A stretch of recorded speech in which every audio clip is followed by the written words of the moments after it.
મહીસાગર જિલ્લાની કેનાલમાં પડ્યું ભ્રષ્ટાચારનું ગાબડું। દ્રશ્યો છે ખાનપુર તાલુકાના બામરોડા ગામના કે જ્યાં સુજલામ સુફલામની કેનાલમાં ગાબડું પડતા આસપાસના ખેતરોમાં પાણી ફરી વળ્યા, જેના કારણે ખેડૂતોના પાકને નુકસાન થયું।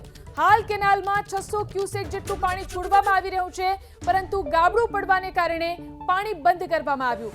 આમ પ્રશાસનના પાપે આસપાસના ખેતરોમાં પાક ઉપર પાણી ફરી વળતા ખેડૂતોમાં રોષ જોવા મળ્યો છે।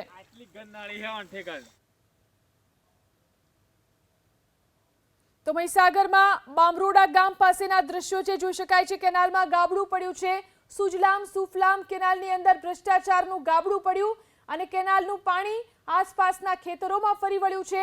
ખેતરોમાં પાણી ફરી વળતા ખેડૂતોને મોટું નુકસાન જઈ રહ્યું છે। મહીસાગરના ખાનપુરમાં કેનાલમાં ગાબડું પડ્યું।